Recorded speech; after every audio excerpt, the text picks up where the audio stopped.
राधा वल्लभ श्री हरिवंश सदगुरुदेव भगवान की जय, वृंदावन धाम की जय। आप सभी के चरणों में हमारा कोटि कोटि प्रणाम। आशा करती हूँ कि आप सब अच्छे से होंगे, खूब नाम जप कर रहे होंगे और प्रभु की अनंत कृपा हम सभी पर बरस रहे हो। सदगुरुदेव भगवान की असीम कृपा हम सभी पर बनी रहे। तो चलिए मैं आपको बताती हूँ कि जो मेरी फर्स्ट उपस्थिति हुई थी उसमें हमने क्या किया। तो जब मेरी पहली उपस्थिति होने वाली थी तो सोचा भी नहीं था कि आज मेरी फर्स्ट उपस्थिति जो है वहाँ पर हो जाएगी। जब मैं घर से निकली थी तो मैंने श्री जी के चरणों में प्रार्थना छोड़ी थी कि श्री जी आज प्लीज़ कुछ कर देना और मेरी जो है फर्स्ट उपस्थिति हो जाए। तो ऐसा कहकर मैंने वृंदावन धाम की तरफ को रुख किया और हम वृंदावन धाम पहुंच गए। और वहाँ पर जाकर हमने सबसे पहले जो है ना रूम लिया और अपना जो है सामान वगैरह वहाँ पर रखा। और उसके बाद में हम पहुँचे सीधा केली कुंज। और केली कुंज पहुँचने के बाद पे तो भैया क्या बताए कि वहाँ पर तो स्वर्ग स्वर्ग नहीं वैकुंठ धाम है वहाँ पर। तो वहाँ पर जब हम पहुँचे, पहले हमने वहाँ पर जो है परिक्रमा की। तो हमने जो परिक्रमा स्टार्ट की थी 10 बजे के करीब हमने परिक्रमा स्टार्ट की थी और हमने तीन 3 बजे के करीब तक हमने वो समाप्त कर ली थी। क्योंकि मुझे लगता है कि शायद 13-14 किलोमीटर की तो परिक्रमा रही होगी।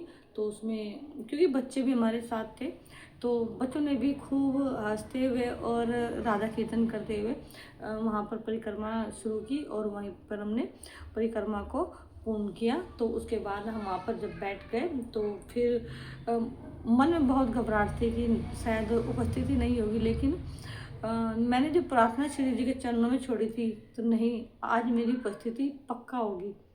तो ऐसा सोचते सोचते सतगुरुदेव भगवान के हमें 4-4:30 बजे के करीब दर्शन हुए। और ये जो मैं बात कर रही हूँ ये 24 जुलाई की बात है, 24 जुलाई 2025 की। तो वहाँ पर हमने सतगुरुदेव भगवान के दर्शन किए। उसके बाद में जिनको रूम पर जाना था वो रूम पर चले गए और जिनको दीक्षा के लिए वहाँ पर अप्लाई करना था, अपनी जो उपस्थिति लगानी थी, वो वहीं पर रुक गए। तो वहाँ पर देखिए पहले का टाइम कुछ और था और जो अब वहाँ पर टाइम का जो चेंज हुआ है तो टाइम वहाँ पर अब 6 बजे से वहाँ पर दीक्षा के लिए जो है कि टोकन मिलता है। और टोकन बिल्कुल निःशुल्क है। वहाँ पर कोई किसी से किसी भी तरह का कोई पैसा नहीं लिया जाता है और ना ही एकांतिक के लिए और ना ही सत्संग के लिए। तो वहाँ पर निःशुल्क है और वहाँ पर बिल्कुल फ्री सेवा होती है। तो वहाँ पर फिर हमने 6 बजे के करीब हम केली कुंज में अंदर चले गए क्योंकि हम वहीं बाहर ही रोड पर बैठे हुए थे। 6 बजे करीब जब हम अंदर गए तो वहाँ पर लाइन लगी हुई थी। तो वहाँ पर ही हमने उस टोकन को प्राप्त किया था। जब मेरी पहली उपस्थिति हुई थी तो वहाँ पर मेरी पहली उपस्थिति हुई थी और वहाँ पर जो है ना एक बोर्ड लगा हुआ था जिस पर सब नियम लिखे हुए थे। तो वहाँ पर जो सेवादार जो थे वहाँ पर तो उन्होंने हमसे बोला कि अगर फ़ोन है आपके पास तो आप यहाँ से ये पिक क्लिक कर लीजिए और यहाँ पर सब नियम दिए हुए हैं। तो आपको उन नियमों का पालन करना है। और स्पेशली उन्होंने पूछा था कि आप लहसुन प्याज या कोई अन्य ऐसा तो नहीं खाते हैं जो भजन में हमारा मार्ग को अवरुद्ध करे। तो हम ना ही लहसुन प्याज खाते हैं और ना ही हम कोई ऐसी चीज़ें का अवैध पदार्थ हम यूज करते हैं, खाते हैं उसको। तो उसके बाद में फिर वहाँ से हमने टोकन ले लिया। टोकन लेने के बाद में हमने वहाँ से उस पिक्चर को क्लिक किया और फिर वहीं पर ही जो है पास में ही ग्रंथ मिल रहे थे तो हमने वहाँ से ग्रंथ को लिया।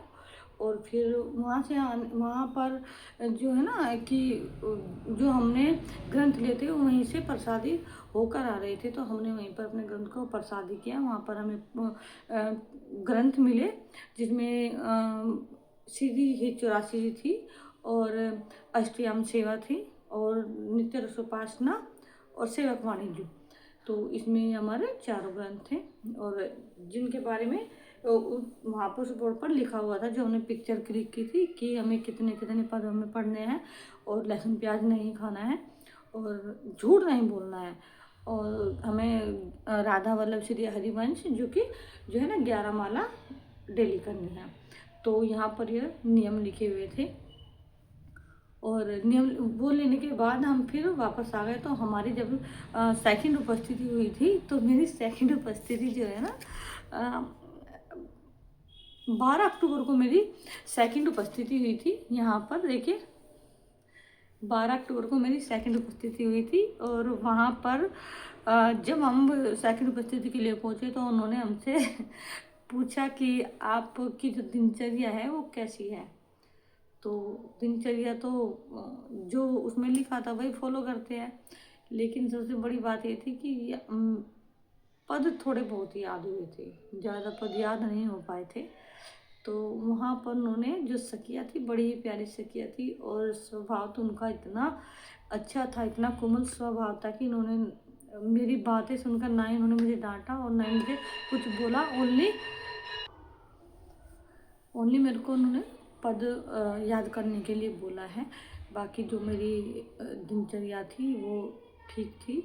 ऐसे मंगला आरती करना और शिव जी को भोग पवाना, उनको नहलाना, उनको सब करना। मेरे पास जो है युगल सरकार नहीं है, मेरे पास सिर्फ बाल रूप में श्री राधा जी और हमारे लड्डू गोपाल जी हैं। तो मैं उन्हीं की जो सेवा करती हूँ, और यह सेवा मैं 5-6 साल से मैं कर रही हूँ। लाडली जी तो मेरी अभी 2 साल से ही आई है, लेकिन जो हमारे ठाकुर जी हैं उसको 4-5 साल हो गए होंगे।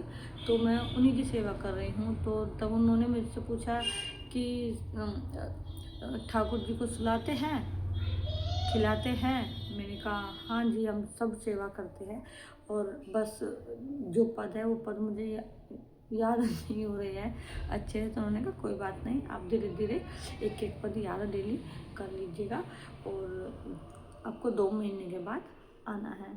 तो यहाँ पर उन्होंने जो सवाल पूछे थे बस इतना ही उन्होंने पूछा था कि पद याद करने हैं, और जो अष्टयाम सेवा है उन पर ध्यान देना है, और लहसुन प्याज का सेवन नहीं करना है। 11 जो माला है आपको डेली राधा वल्लभ श्री हरिवंश जी की नाम की करनी है। बाकी टाइम जब आपके पास है तो आप काउंटर से आप राधा राधा राधा राधा का जाप करिएगा, और फिर आपको 2 महीने बाद आना है और आपको अपनी तीसरी उपस्थिति लगवानी है। तो देखिए वहाँ पर ये भी देखा जाता है कि कौन जो भक्त लोग हैं क्या वो वाकई में दीक्षा लेना चाहते हैं, या किसी से प्रेरित होकर ऐसे ही मतलब कि चलो मेरे पड़ोस में किसी ने ले लिया मैं भी चलता हूँ। ऐसा नहीं करना है। आपको अपने दिल से, आपको अपने मन से और ठाकुर जी की सेवा करनी है और नाम जाप करना है, तभी हम लोग आगे बढ़ सकते हैं। दीक्षा के लिए भी और ऐसे भी हम आगे बढ़ सकते हैं। तो आप खूब नाम जप करिएगा और खूब श्री जी को श्रृंगार कीजिएगा, खूब अच्छे से भोग पवाइएगा, और वहाँ पर जो नियम दिए गए हैं वो कम से कम 11 माला डेली कीजिएगा, और हो सके तो आप 16 माला भी कर सकते हैं, 21 भी कर सकते हैं, वो आपके टाइम के ऊपर है। लेकिन श्री जी की मंगला आरती जरूर कीजिएगा, क्योंकि उन्होंने जो वहाँ पर जो सखिया थी उन्होंने मंगला आरती के लिए बोला था कि आपको मंगला आरती ज़रूर करनी चाहिए।